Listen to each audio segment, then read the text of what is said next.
하나님 말씀 보시겠습니다.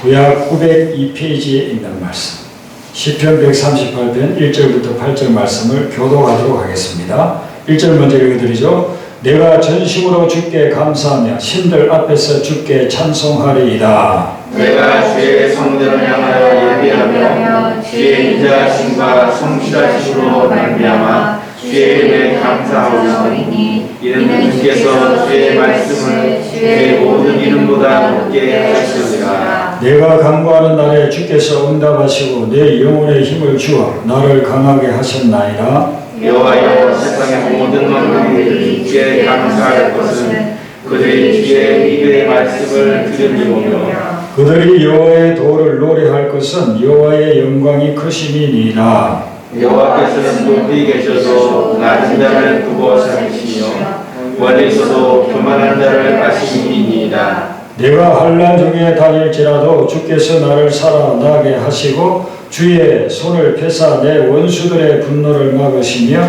주의 오른손이 나를 구원하시리이다.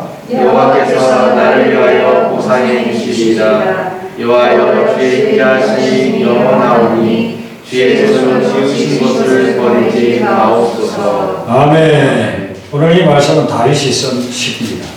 근데 다윗이 언제 이 시를 썼느냐 하면은 정복 전쟁에서 승리하고 나면 하나님께 감사하고 하나님을 찬양하는 그런 시를 썼습니다. 그래서 오늘 이 본문에 보면은 감사나 찬양하라는 그런 말씀들이 반복해서 나오고 있는 것을 볼 수가 있습니다.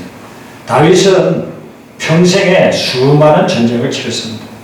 골리앗과 처음으로 싸우고 난 이후로 그 이후에 블레셋, 아말렉, 암몬, 심지어는 자기 아들이 자기를 죽이려고 반역을 했기 때문에 아들하고도 전쟁을 치르는 그런 전쟁을 많이 하면서 평생을 보낸 사람이 바로 다윗입니다.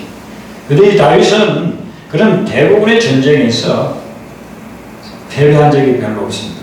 거의 다 승리했습니다. 그래서 이스라엘 여인들이 다윗이 전쟁에서 승리하는 것을 보고 노래를 지어서 불렀어요. 오늘날 우리 같으면 유행가라고 볼 수 있는 그런 노래를 지어서 불렀는데 그 노래 내용이 뭐냐면 사울은 천천히요 다윗은 만만이라. 사울은 대적을 천천을 죽였다는 것이죠. 그런데 다윗은 그게 100배가 되는 만만을 죽였다라고. 그래서 전쟁에서 다윗을 당할 사람이 없다라고 다윗을 노래했던 그런 대상이 바로 다윗입니다. 다윗은 전쟁을 할 때마다 이렇게 이겼는데 우리도 어떻게 보면은 늘 살면서 전쟁을 치르면서 살아가고 있습니다. 지난 한 주간 동안도 여러분들 얼마나 많은 전쟁을 치렀습니까? 지금도 계속되고 있고 코로나 바이러스하고도 전쟁하고 있고 먹고 살기 위해서 삶의 전쟁도 하고 있고 인간관계에 여러 있어가지고 사람들하고 싸우기도 하고 그렇게 전쟁을 치르면서 그리고 또 가족 내에서 가족들끼리도 뭐 잘 안 돼가지고 서로 전쟁 일으키고 있으면서 그렇게 살아가고 있지 않습니까? 그 다윗은 그런 전쟁들에서 늘 이겼는데 어떻게 해서 이길 수 있었을까요? 전쟁에서는 반드시 이겨야 돼요. 지면은 목숨이 없어지는 것입니다. 자, 다윗이 전쟁에서 이길 수 있던 그 비결이 오늘 말씀 중에서 3절에 나타나 있습니다. 3절을 한 번 더 같이 읽도록 하겠습니다. 3절 시작. 내가 강구하는 날에 주께서 응답하시고 내 영혼의 힘을 주시고 나를 강하게 하셨나이다. 아멘. 이 말씀이 다윗이 그 숱한 전쟁에서 승리할 수 있던 비결이에요. 한 구절이지만 한 4가지로 살펴볼 수가 있습니다. 첫 번째는 뭐냐면 내가 간구하는 날에 그랬어요. 다윗은 어떤 전쟁을 당하면 그 전쟁할 때 하나님께 기도했습니다. 하나님께 물었습니다. 그러면 그 다음에 두 번째는 하나님이 응답해 주셨다는 것입니다. 여러분들도 여러분들이 드리는 기도에 하나님의 응답을 받게 되시기 바랍니다. 아멘. 우리가 많은 기도를 드리는데 내가 원하는 대로 그것이 이루어지지 않을 수도 있지만 하나님은 우리에게 어떤 식으로든 응답을 해 줍니다. 그래서 하나님의 응답을 받았다는 거예요. 하나님의 응답을 받고 나면 하나님은 어떻게 하시느냐 하면 내 영혼에 힘을 주었다는 것입니다. 내 영혼에 힘을 주었다. 내 마음에 힘을 주었다는 것입니다. 여러분 우리의 영혼과 우리의 마음에 힘이 빠지면 어떻게 되냐면 의욕 상실하게 되는 것입니다. 의욕을 상실하면 아무것도 할 수가 없어요.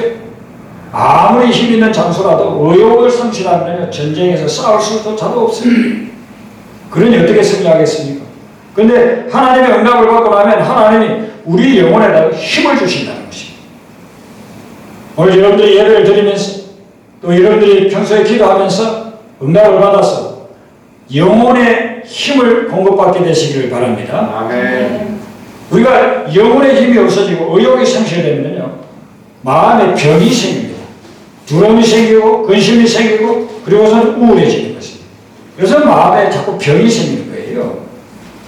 이것을 극복하는 길은 다른 데 있는 것이 아니고 하나님께 기도했을 때 하나님이 주시는 능력으로 그것을 극복해 나갈 수가 있다는 것이죠.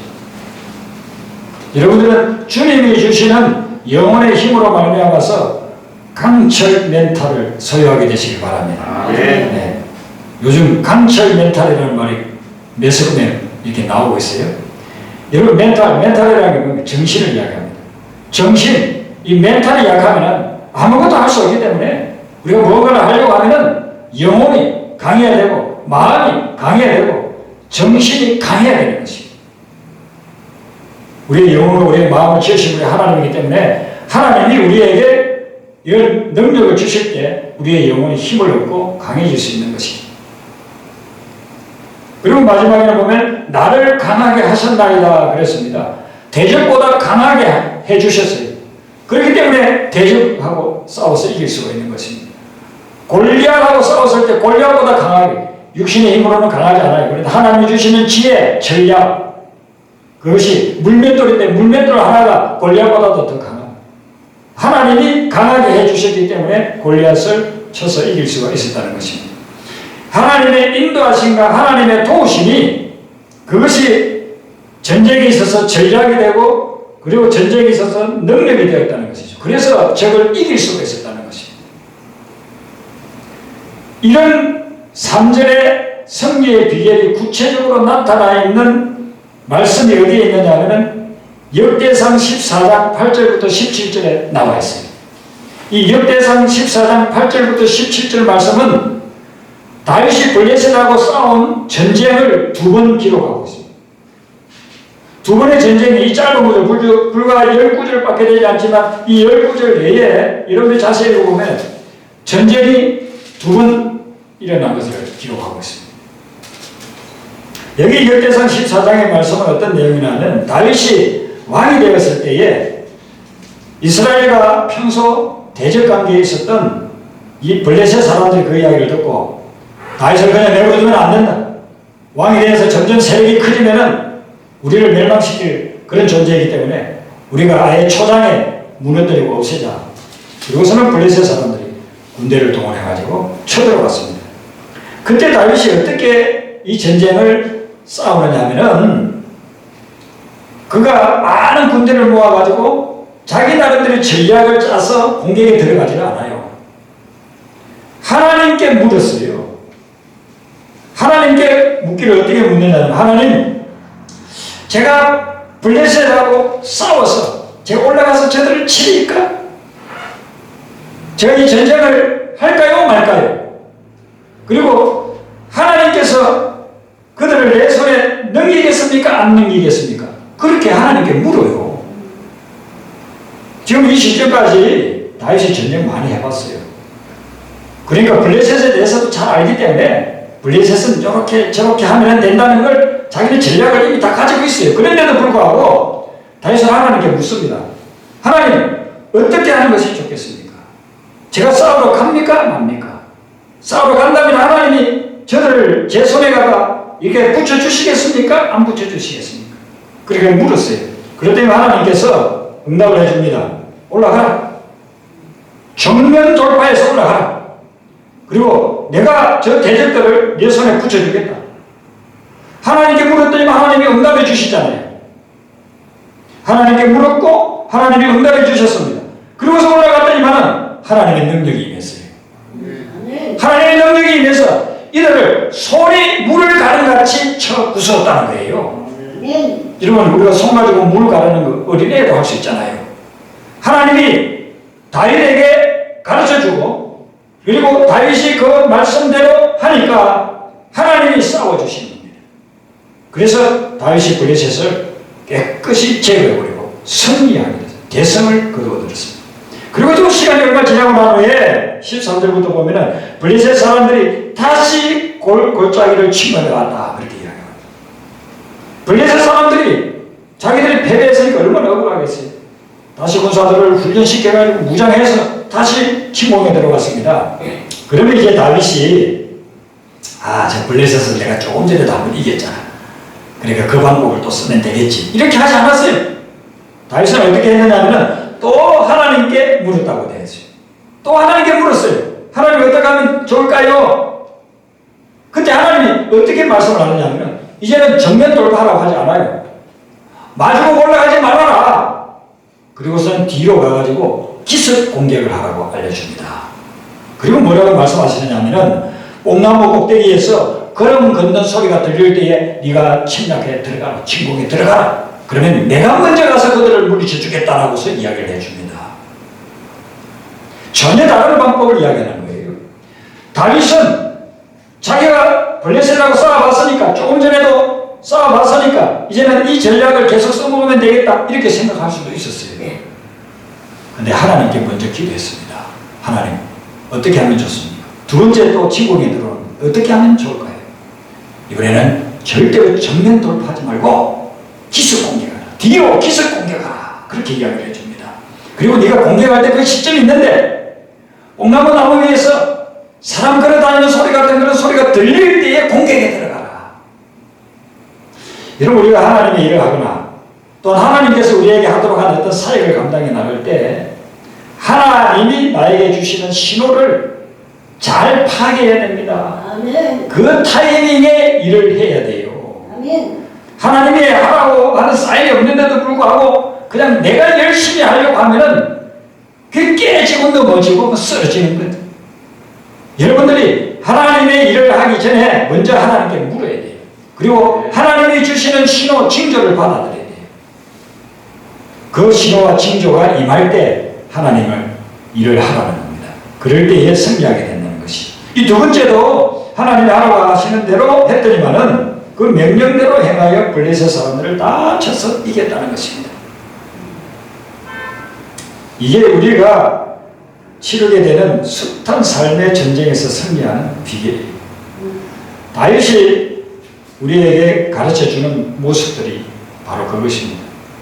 우리는 얼마나 많은 일들을 또 내가 해야 되는 여러 가지 인생의 계획들을 내 스스로 세워놓고 그러고서는 기도합니다. 하나님, 제 계획에 하나님이 역사해 주시고 도와주시고 인도하여 주세요. 그렇게 합니다.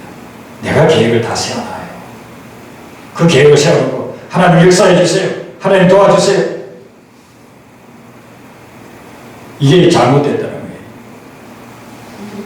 다윗은 어떻게 했느냐면 자기가 충분한 여력과 군사력이 있음에도 불구하고 항상 하나님 앞에서 하나님께 계획을 먼저 물어요.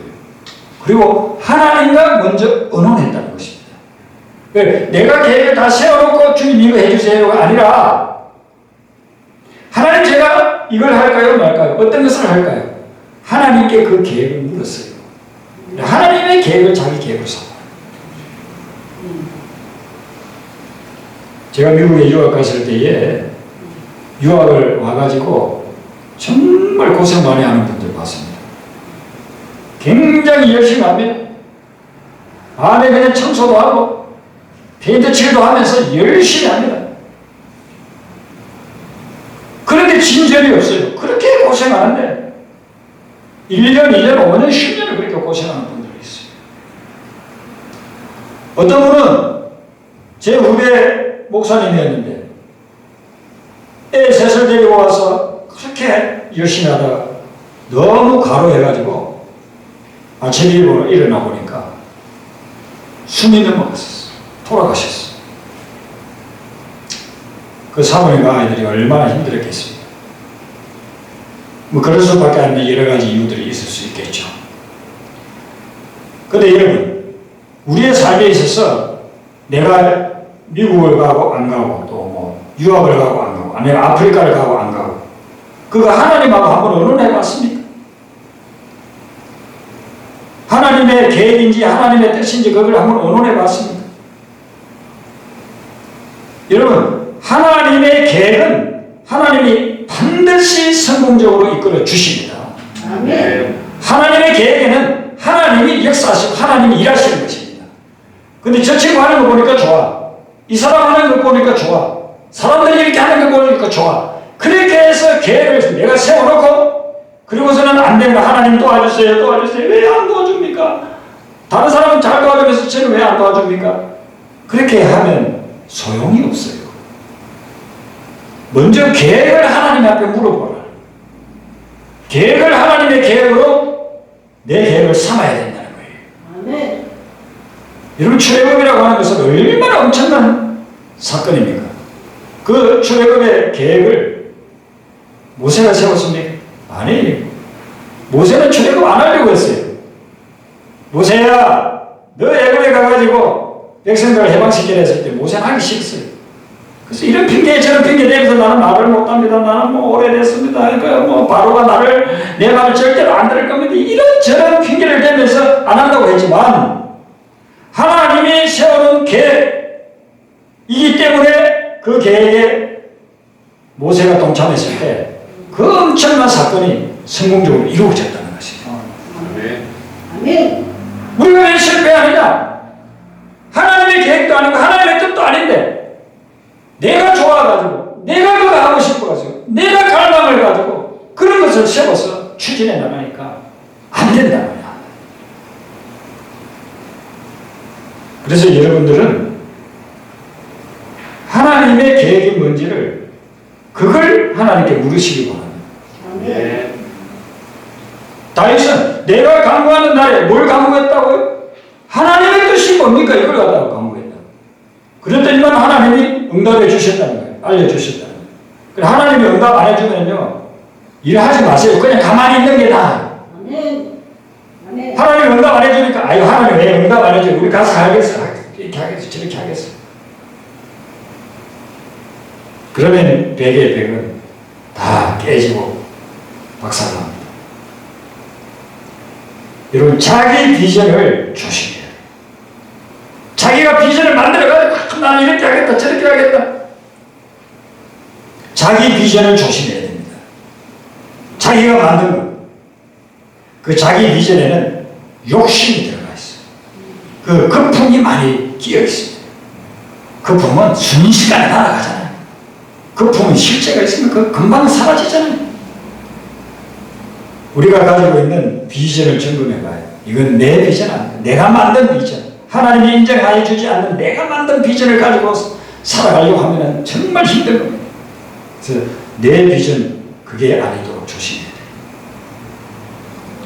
위시리스트라고 하는 말들을 우리가 많이 듣잖아요. 내가 평생에 이런 걸 이루고 싶다. 나 평생에 아프리카를 한번 여행하고 싶다. 뭐 내 평생에 뭐 벤츠를 한번 타보고 싶다. 내 평생에 50억을 벌어가지고 그 돈으로 호요시 해보고 싶다. 내 평생에 무슨 요트를 다 사가지고 휴가철 만들면은 그걸 끌고 다니면서 저 호수로 바다로 가가지고 한번 타면서 그렇게 사고 싶다. 그래서 사람들이 위시리스트를 작성해. 요즘 젊은 사람들이, 미국 사람들이 주로 이런 걸 해가지고 책으로 많이 써내놓으니까 그런 걸 보고서는 위시리스트를 쫙 해놨어요. 그래서 내일 평생에 한번 히말라야도 한번 올라가 봤으면 좋겠어요. 그거 조심해야 됩니다. 조심해야 됩니다.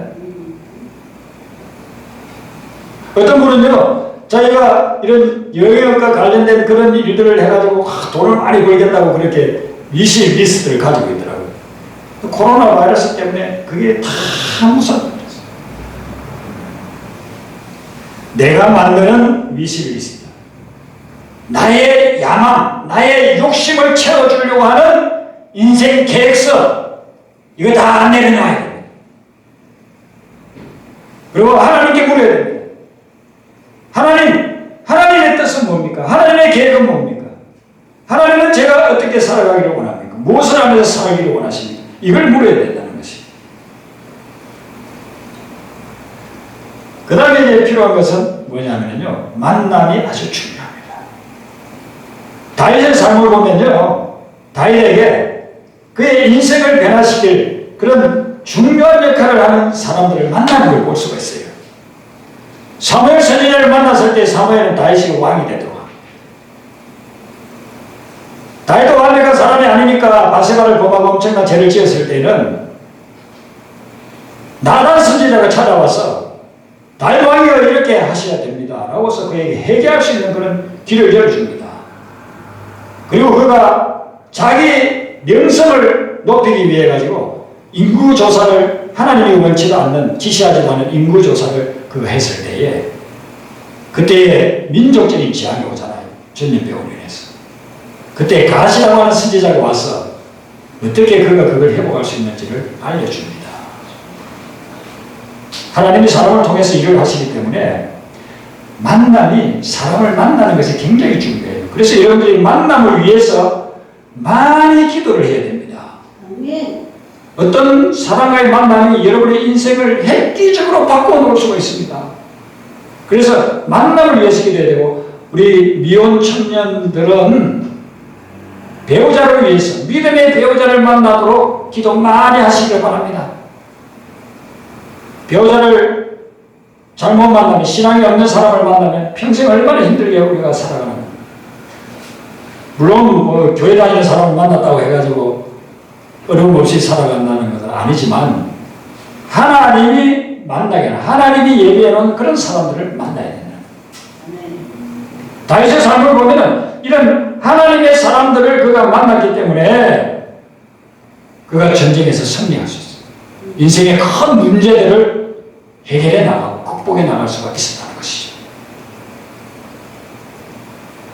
그리고 우리가 한 가지 더 다윗을 통해서 배울 수 있는 것은 내가 생각하는 방법이 아니라 하나님의 방법을 사용해야 된다는 것입니다. 다윗은 하나님이 가르쳐주는 그 방법대로 해나가잖아요. 그러니까 승리해 나간다는 것입니다. 여리고성을 무너뜨릴 때 이스라엘 백성들이 자기들 능력을 가지고는 여리고성을 결코 정복할 수가 없습니다. 근데 하나님이 알려주는 방법은 어떻게 보면 흥흥냉랭하게 보이는 그런 방법이었어요. 매일 군사들을 동원해가지고 여리고성을 한 바퀴 돌아라. 6일 동안 그렇게 하고 마지막 7째 날에는 7번을 돌아라. 아니 좀 싸워야 이길 텐데 성을 돈다고 무슨 이기겠어요? 근데 하나님의 방법은 그것이었어요. 너희는 제사장을 그리고 찬양대를 그리고 나팔 부는 사람을 앞세우고 그리고서는 돌아라. 한 바퀴 돌고 두 바퀴 돌고. 그런데 중요한 것은 너희들이 돌면서 절대로 아무 말도 하지 마라. 침묵하고 돌아라. 그렇게. 여러분 말을 하고서 돌아라고 하면 어떻게 했겠어요? 하루 이렇게 돌면서 아유 이렇게 힘든데 왜 돌아라고 해. 가만히 좀 앉아서 쉬라고 하지. 하나님이 전능하신 분이면 그냥 무너뜨려 주시지. 왜 돌아라고 해. 그 다음 날도 또 아유 또 오늘도 또 돌아야 돼. 아무 일도 일어나지 않네. 5일째도 돌아. 아이고 오늘 5일째야 이렇게 돌았는데도 아무 일도 일어나지. 이거 꼭 돌아야 되냐. 내일도 또 돌아야 되냐. 얼마나 불평 못 남들이 많겠어요. 하나님이 딱 침묵하고 그리고서는 너희들이 돌아. 마지막 13바퀴 다 돌고 난 후에 함성을 치. 함성을 치르면 그러면 성이 무너져 내릴 것이다. 하나님이 알려준 방법인데 이해가 안 돼요. 납득이 안 돼요. 상식적으로 이게 도대체 이런 일이 일어날 수가 없어요. 그런데 하나님이 하라는 대로 그 방법대로 해봤더니만 여리고성이 무너져 내려버렸어요. 아멘. 창 한번 던지지 않고 화살 하나 쏘지도 않고 여리고성이 무너져 내린다. 그래서 하나님의 방법을 기도로 구하세요. 그리고 하나님의 방법을 알려주시면 그 방법대로 하세요.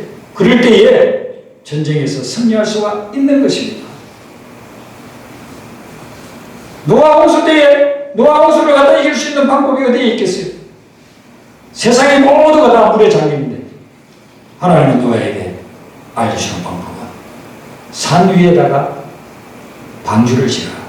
성경에 보면 산 위에 지어라는 구절이 안 나와요. 그런데 7장을 자세히 읽어보면 물이 이렇게 차올라오는 모습을 쭉 묘사한 거 보면은 산 위에 지었다는 것을 볼 수가 있습니다.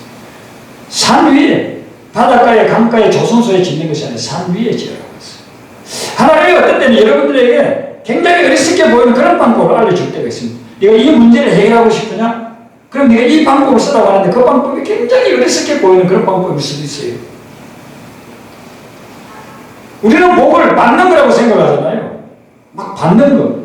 물질을 받고, 그리고 건강을 받고, 무슨 재능을 받고, 자꾸 무슨 받는 것을 생각하는데, 주님의 방법은 뭡니까?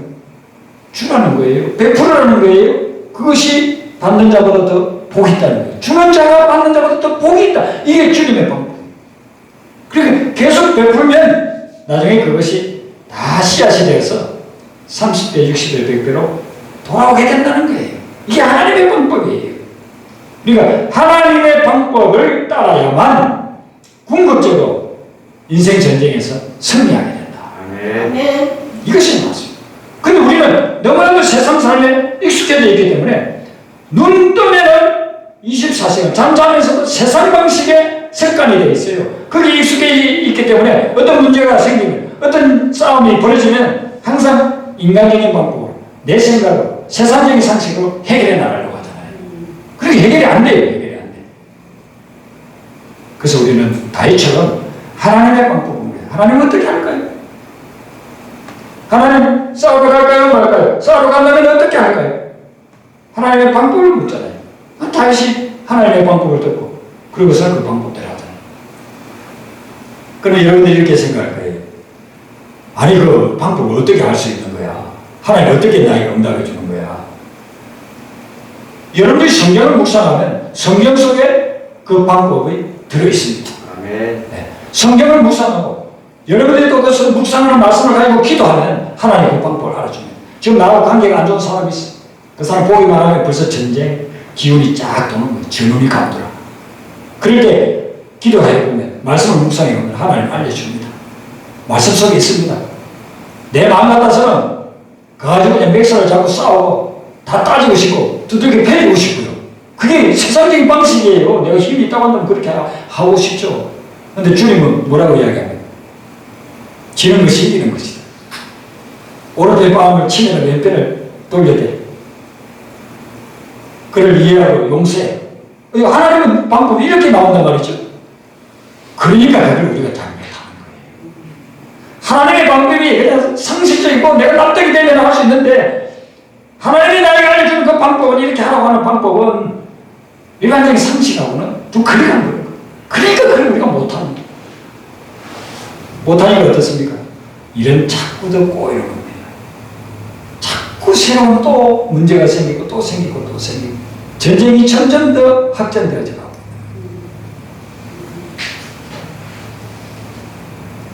저는 지금 카자흐스탄에서 사역하고 계신 공주대 선교사님을 보면은 제가 이분을 거의 한 40년 이상을 이렇게 만나고 신학교 선배 후배로서 이렇게 보고 있었잖아요.